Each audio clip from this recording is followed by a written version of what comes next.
இன்னைக்கு நம்ம பார்க்க போகிற vlog வந்து ஒரு டிஃப்ரெண்ட்டான ஹெட்டிங். என்னன்னா, அடால்ஃப் ஹிட்லர் ஒரு காலகட்டத்தில் உலக அரங்கையே அதிர வச்ச பேருன்னு சொல்லாங்க. யாராக இருந்தாலும் இந்த பேரை சொல்லும்போது நடுங்கிடுவாங்க. அந்த மாதிரியான ஒரு காலகட்டம் இருந்தது. சரித்திரத்தில் பெயர் இடம்பெறுறதுன்றது சாதனை தாங்க.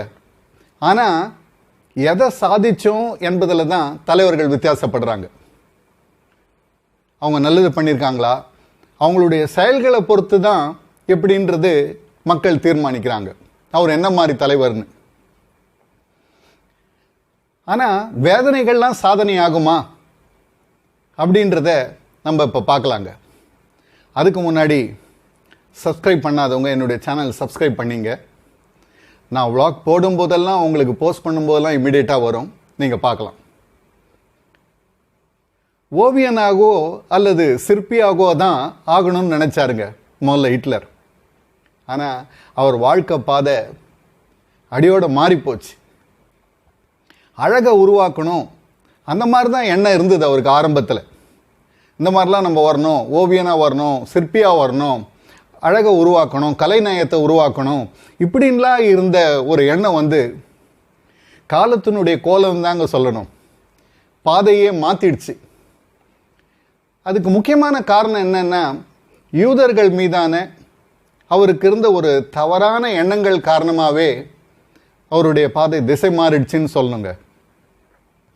ஹிட்லரு ஜெர்மனிக்கு சேவை செய்யறதா நினச்சி வரலாற்றின் 10 ஆண்டு காலத்தை ரத்த ஆறு மாதிரி ஓட செய்த சர்வாதிகாரியாக மாறி போனார்ன்றது தாங்க உண்மை. அவர் ஹிட்லருக்கு ரொம்ப நல்லது பண்ணுற மாதிரி நினைப்பு அவருக்கு. 10 ஆண்டு காலம் ரத்த ஆறு ஓடுச்சுன்னு தாங்க சொல்லணும். முதல் உலக போரில் ஜெர்மன் தோத்து போச்சு. தோத்ததுக்கு முக்கியமான காரணம் என்னன்னா, யூதர்கள் தான் அவருடைய நினைப்பு தான், அவருடைய தவறான சிந்தனைகள், அவருடைய நினைப்பு தான் ஹிட்லருக்கு அவங்க மேலே, யூதர்கள் மேலே ஒரு வெறுப்பு உண்டாயிடுச்சு. இதுவும் ஒரு முக்கியமான காரணம். ஜெர்மனியினுடைய தோல்வியில் தாங்க ஹிட்லரினுடைய அரசியல் வேகம் ரொம்ப சூடு பிடிச்சதுன்னு சொல்லணும். அதற்காகவே நிறைய அவர் வெறியோடு செயல்பட ஆரம்பித்தார். அவருக்கு வந்து ஹிட்லருக்கு பேசிக்காக ஒரு அழகாகவோ, ஒரு கோர்வையாகவோ, இல்லை அடுக்குமொழியாகவோ, பப்ளிக்கை அட்ராக்ட் பண்ணுற மாதிரியோ எப்படியுமே அவருக்கு பேச தெரியாதுங்க. பேசிக்காக தட்டு மாதிரி பேசக்கூடியவர் தான் ஹிட்லர். ஆனால் அவருடைய எப்படி இருந்தாலும் அவர் எப்படி மக்களை ஈர்த்தாருன்னு சொன்னால், அந்த உணர்ச்சி பிழம்பு, அந்த உணர்ச்சி கொந்தளிப்பு தாங்க அவரை வந்து மாற்றுச்சு. அவருடைய பேச்சினுடைய வேகம் தாங்க மக்கள்கிட்ட போய் சேர்ந்தது. மக்களை இன்னும் அவர் பக்கம் வந்து நிறைய சேர்ந்தாங்க. அதுக்கு முக்கியமான அவர் பயன்படுத்திக்கிறது என்னன்னா, தேசம், தேசபக்தி, நாட்டுப்பற்று, இந்த மாதிரிலாம் மக்கள்கிட்ட அவர் அடிக்கடி பேச ஆரம்பித்தார். அதுதாங்க மக்களை கொஞ்சம் கொஞ்சமாக அவர் பக்கம் திசை திருப்பிச்சு. முக்கியமாக அவர் பயன்படுத்தின சொல்கள் வந்து ரெண்டு தான். ஒன்று ஜெர்மானியர்களுக்கேன்னு சொன்னது ஒன்று, ரெண்டாவது யூதர்களை வேரோடு அழிக்க வேண்டும் சொன்னது. இதை அவர் அடிக்கடி எப்போதுமே அவர் பேச ஆரம்பித்தார் பப்ளிக் முன்னாடி. இந்த முழக்கத்தை பயன்படுத்தி தாங்க, இந்த ஒரு கொந்தளிப்பான இதை பயன்படுத்தி தான், ஒரு உணர்ச்சி பிழமான இதை பயன்படுத்தி தான் அவர் மக்கள்கிட்ட வந்து அவரை செல்வாக்கு அதிகப்படுத்தினார். இதன் மூலமே அவருடைய அரசியல் செல்வாக்கு ரொம்ப குறுகிய காலத்தில் வேகமாக வளர்ந்ததுன்னு சொல்கிறதுல எந்த விதமான மாற்று கருத்தும் இல்லைங்க. ஹிட்லர் வந்து நேஷனல் சோஷியலிஸ்ட் ஜெர்மன் ஒர்க்கர்ஸ் பார்ட்டின்னு நாஜி கட்சி அவரது தான் ஆரம்பித்தார். இந்த கட்சி வந்து தேர்தலில் சந்திச்சது. ஜனநாயகத்தின் வழியாகவே ஜெர்மர் வந்து சான்சலர் ஆனாருங்க. ஜனநாயகத்தின் வழியாகவே ஜெர்மனியின் சான்சலர் ஆனார். எலெக்ஷன்லாம் நார்மலாக எல்லாமே ஜனநாயக டெமோக்ராட்டிக் வே படி நடந்தது. அதில் எந்த விதமான இதுவும் கிடையாது. ஆனால் அவர் உள்ளுக்குள்ளே இருந்த அந்த வெறுப்பு ஆட்சிக்கு வந்த உடனே, பவருக்கு வந்த உடனே அவருடைய முழக்கங்களே வித்தியாசப்பட்டு போச்சுங்க. அப்படி என்ன ஒரு வித்தியாசப்படும்படி சொன்னார்னா, தூய்மையான ஜெர்மனி உருவாக்கம், என்ற பேரில் தாங்க அவர் ஒரு பேச ஆரம்பித்தார். அந்த தூய்மையான ஜெர்மனி உருவாக்கம் என்ற பெயரில் தான் இதுவரைக்கும் உலகமே காணாத இன அழித்தொழிப்பு கொடூர நாச வேலையை அவர் ஆரம்பித்தாருங்க. அப்போ தான் அவர் அரங்கேற்ற ஆரம்பித்தார். அதை சொன்னதுலேருந்து எப்படிலாம் அதிலிருந்து தான் கொடுமைகள் ஆரம்பிச்சிச்சு. அப்போ தான் மக்களுக்கு தூய்மையான ஜெர்மனின்னா என்னன்னு புரிய ஆரம்பிச்சது. குறிப்பிடும்படியா யூதர்களுடைய கல்விக்கூடங்கள், தொழிற்சாலைகள், கடைகள், கலாச்சாரங்கள் எல்லாத்தையும் அடித்து நொறுக்குனாங்க. நிறைய எல்லாத்தையும் மூடினாங்க. எல்லாருக்குமே பாதிப்புகள், இழப்புகள் ஏற்பட்டது, சூறையாடப்பட்டது. யூதர்களுக்கு அங்கே இடமே இல்லைன்ற ஒரு நிலை ஏற்பட்டதுங்க.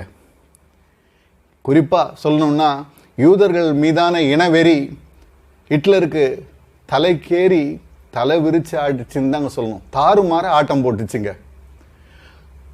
அதனுடைய விளைவுகள் என்னாச்சுன்னா, அவருக்கு ஏற்கனவே அவங்க மேலே இருந்த வெறுப்பு ஒவ்வொருத்தரையாக கொல்ல ஆரம்பிச்சாருங்க.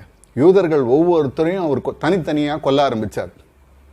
ஆனால் ஒரு கட்டத்தில் எண்ணிக்கை அதிகமாக அப்படிலாம் பண்ண முடியாது அப்படின்னு ஒரு நிலைக்கு கொலை கூடங்கள், கொலை முகாம்கள் உருவாக்கினார். இதுதாங்க சரித்திரத்தில் எங்கேயுமே இல்லாத, உலகத்தில் எங்கேயுமே இல்லாத விசித்திரமான சம்பவங்கள்லாம் இவர் காலத்தில் தான் ஜெர்மனியில் நடந்தது. ஆயிரக்கணக்கான மக்கள் கொல்லப்பட்டாங்க. அதுவும் எப்படி தெரியுங்களா? ஒவ்வொருத்தரையாக ஷூட் பண்ணி கன் இது பண்ணுறதெல்லாம் பொருளாதார இழப்பு ஏற்படுதுன்னு சொல்லிட்டு அதுக்கு எப்படிலாம் ஒரு தீர்வு பண்ண முடியும், எக்கானமிக்கல் வேல எப்படி நிறைய பேரை கொல்ல முடியும், ஷார்ட் டைமில் எவ்வளோ பேரை கொல்ல முடியும், இப்படின்னா இது பண்ணி மருத்துவர்களை அதுக்காகவே பயன்படுத்தி, மருத்துவர்களை நோயாளிக்கு மருந்து கொடுக்கறதுக்கு தான் பயன்படுத்துவாங்க. ஆனால் இவர் பயன்படுத்துறது வித்தியாசம். நல்லா இருக்கிற யூதர்களை எப்படி கொல்றது, எப்படி அவங்கள நிறைய கொல்றது, சீக்கிரம் அதை கண்டுபிடிங்க, மருந்து கண்டுபிடிங்க, விஷத்தை கண்டுபிடிங்கன்னு சொல்லி மருத்துவர்களை தவறாக பயன்படுத்தினாருங்க இவர் காலகட்டத்தில். எப்படி அதுக்கு வேண்டிய கொலைகார கருவிகளை எப்படி உண்டாக்குறது, இந்த மாதிரிலாம் விஷ வாயுக்களை எப்படி எக்கானமி வேலை எப்படி இது பண்ணுறது அப்படின்லாம் கண்டுபிடிச்சி ஆயிரக்கணக்கான கொலை முகாமில் தங்க வச்சு அவங்கள விஷவாயு மூலம் எளிதாக கொண்டாருங்க. எத்தனையோ ஆயிரக்கணக்கான மக்கள் இறந்து போனாங்க. இதில் முக்கியமாக சொல்லப்போனால் வெறும் ஆண்கள் மட்டும் சொல்ல முடியாதுங்க. இதில் பெண்களும் அடக்கம், குழந்தைகளும் அடக்கம், எல்லாருமேங்க. இதில் எந்த பாடுபாடும் அவர் பார்க்கவே இல்லை. இறக்கன்றது அவருக்கு இல்லாத போச்சுன்றது தான் உண்மை. சிறிய அறையில் ஆயிரக்கணக்கான பேரை அடைச்சி வச்சு அதில் அவங்களுக்கு உணவு கூட எதுவுமே இல்லைங்க. அதுலேயே அவங்க 3/4 பேர் இறந்துருவாங்க. கடைசியில் கொஞ்சம் நெஞ்சு இருக்கிற கால்வாசி உயிரியும் அது தன்னால் அந்த விஷவாயு கூடங்கு அங்கே அனுப்பும்போது அங்கேயே அவங்க அவ்வளோதாங்க. ஸோ இந்த மாதிரிலாம் அவங்கள இயற்கையாகவே பசி பட்டினியால் அவங்கள வாட வச்சு உணவு உடுக்க எதுவுமே இல்லாதபடி அவங்கள அந்த மாதிரிலாம் உயிரில்லாத அவங்கள கொலை பண்ணாருன்றதுல தான் எந்த விதமான இதுவும் கிடையாதுங்க. குளிக்கிறதுக்கு வசதி கிடையாது. அந்த குடோன் மாதிரி இருக்கிற அந்த கொலைக்கூடங்களில் எப்படி தெரியுங்களா, குளிக்கிறதுக்கு வசதி கிடையாது. அது மட்டும் இல்லை, அவங்க ஒரு சின்ன அறை தான், அதில் ஆயிரக்கணக்கான பேர் இருக்கிறவங்க எப்படி குளிக்க முடியும்? கொஞ்சம் யோசித்து பாருங்கள். எப்படி நிம்மதி இல்லாத இருந்திருப்பாங்க அவங்க, மன உளைச்சல் எப்படி பாதிக்கப்பட்டிருப்பாங்க. அது மட்டும் இல்லைங்க, மலக்குழிகள், போதிய வசதிகள் கிடையாதுங்க. அவ்வளோ பெரிய இடத்துல 2-3 தான் இருக்கும். ஆயிரக்கணக்கானவர்கள் எப்படி பயன்படுத்த முடியும்னு சொல்லுங்கள். ஒரு ஸ்டேஜில் அது ஓவர்ஃப்ளோ ஆகுங்க. ஐயோ கடவுளே, போதிய வசதிகள் கிடையாது, மலக்குழிகள் பத்தாது, ஒரு ஸ்டேஜில் ஓவர்ஃப்ளோ ஆகும். அதுவே அந்த அறைக்குள்ளே பரவி அந்த கொலைகார முகாம்கள் கொடூர நோய் முகாம்களை ஆகி போனது தாங்க உண்மை. இது சரித்திரம், இதில் எல்லாமே நம்ம தெரிஞ்சுக்கலாங்க. இப்படிலாம் அவர் இது பண்ணியிருக்கிறார். எவ்வளோ பேர் இதன் மூலம் ஆட்டோமேட்டிக்காக உணவு இல்லாத ஒரு பக்கம் இறப்பாங்க, போதிய வசதிகள் அவங்களுக்கு இல்லாத இறப்பாங்க, குளிரில் அவங்களுக்கு ப்ராப்பர் ட்ரெஸ்ஸஸ் கிடையாது, அதன் மூலம் இறப்பாங்க. அது மட்டும் இல்லை, சில பேர் ஆட்டோமேட்டிக்காக நோய் நொடியால் இறந்து போவாங்க. இந்த மாதிரி தன்னால் பல்வேறுபட்ட இதை அவங்களே நேச்சுரலாக அந்த மாதிரி ஒரு கிரியேட் பண்ணி தன்னுடைய வேலையை ரொம்ப சுலபமாக்கி முடிச்சுக்கிட்டாருன்னு தாங்க சரித்திரத்தில் சொல்லணும். ஒரு ஒரு தாழாத ஒரு சோகமான ஒரு அத்தியாயம் வந்து ஏற்பட்டுச்சுன்னு தாங்க சொல்லணும். அதுக்கு வந்து முழுக்க பொறுப்பு ஹிட்லரையே சாரும். அது மட்டும் இல்லைங்க, இந்த மாதிரி பிடிச்சிட்டு வரும்போதே, யூதர்களை பிடிச்சிட்டு வரும்போதே அவங்களுக்கு வந்து பச்சை குத்துறது ஐடென்டிஃபிகேஷனுக்காக. அதில் வந்து வகை வகையாக பிரிக்கிறது. இன்னும் இதை எத்தனையோ விளாக் சொல்லிங்கன்னே போகலாங்க. அது நம்ம பற்ற முடியாது, நாட்கள் ஆகும் இதை சொல்லணும்னா. ஆக்சுவலாக இருந்தாலும் நான் ரொம்ப கிஸ்ட்டை சொல்கிறேன். நான் பச்சை குத்தி வகை வகையாக பிரிக்கிறது. இந்த கேட்டகரி வந்து அடிமைப்படுத்துறதுக்கு யூஸ் பண்ணுறது, அடிமை வேலைகளுக்கு யூஸ் பண்ணுறது. இவங்கள வந்து இந்த மாதிரியான ஒரு லேசான இருக்கிறது, உணவு உடை இல்லாத அதை பிரிக்கிற கேட்டகரி. இவங்களை வேற எதுக்காவது பயன்படுத்திக்கிறது. இந்த மாதிரி வகை வகையாக பிரித்து சில பேரை மலம் இதெல்லாம் தூக்கி அவங்கள எடுத்துன்னு போய் ஒரு இடத்துல இருந்து மலம் அந்த மாதிரி ஓவர் ஃப்ளோ ஆகிறது, அதை எடுத்துன்னு போய் போடுறதுக்குன்னு அது ஒரு டைப் ஆஃப் கேட்டகரியை பிரிக்கிறது. இந்த மாதிரி பல்வேறு வகை வகையாக பிரித்து அதில் எத்தனை கணக்கான முகாம்கள்ங்க, கொலைகார கூடங்கள் எவ்வளோ தெரியுங்களா? நிறைய இருக்குது சரித்திரத்தில், நிறைய வச்சுருந்தார் இந்த மாதிரி. அதில் ரொம்ப ஈஸியாக பண்ணுற மெத்தடெல்லாம் இந்த மாதிரி எடுத்துன்னு வந்து பல இடத்துலேருந்தும் கொண்டு வந்து அந்த குறிப்பிட்ட கொலைகார கூடங்களில் எல்லாரையும் அழிச்சு ஒழிச்சாருங்க. அவருடைய வேதாந்தம் என்ன தெரியுங்களா? முக்கியமாக Humanitarianism is the expression of stupidity and cowardice. இதுதாங்க அவருடைய வந்து வேதாந்தம். இதிலிருந்தே அவருடைய மனநிலைகள் எப்படின்றத நம்ம தெரிஞ்சுக்கலாம். ஹிட்லருடைய 2ஆம் போரில் அவரே வாலண்டரியாக அவரே ஆரம்பித்து வச்சு அவரே வாலண்டரியாக தனக்குத்தானே புதைக்குழியை தோண்டிக்கினார் தாங்க சொல்லணும். 2ஆம் உலகப்போர் அவருக்கே ஒரு முடிவு கட்டுற சூழலை வந்துடுச்சு. அவர் கடைசியில் என்ன தெரியுமா சொன்னார்? ஒரு ஸ்டேஜில் நம்ம தோற்று போகிறோன்னு தெரிஞ்ச உடனே ஹிட்லர் எப்படி சொன்னார் தெரியுங்களா? தன்னுடைய உடல் எதிரி கைக்கு கூட கிடைக்கக்கூடாது, அதை எரிச்சிடணும்னு சொன்னார். தன்னுடைய உடல் எதிரி கைக்கு கூட கிடைக்கக்கூடாது, அதை எரிச்சிடணும்னு சொன்னார். இதுதாங்க அவருடைய முடிவு.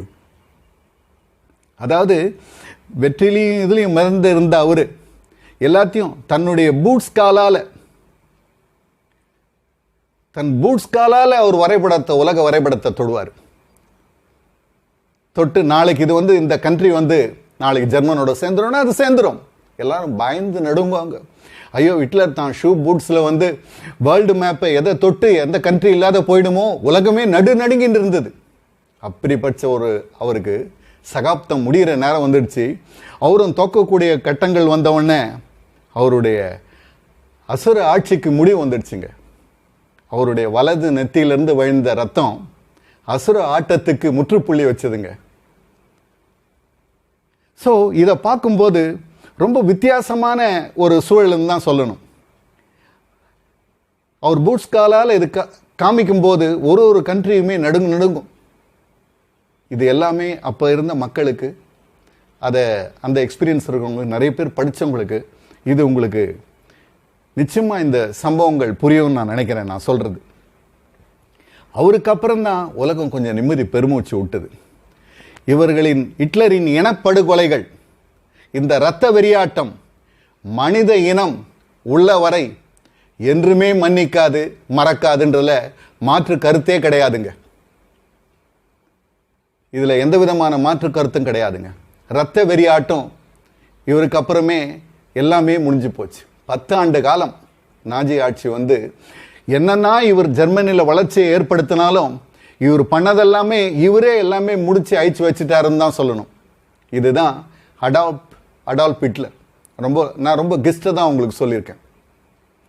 உலகம் உள்ளவரை, மனித இனம் உள்ளவரை ஹிட்லரை யாரும் மறக்கவும் மாட்டாங்க, மன்னிக்கவும் மாட்டாங்க.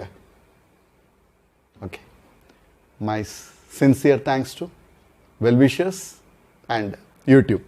Thank you.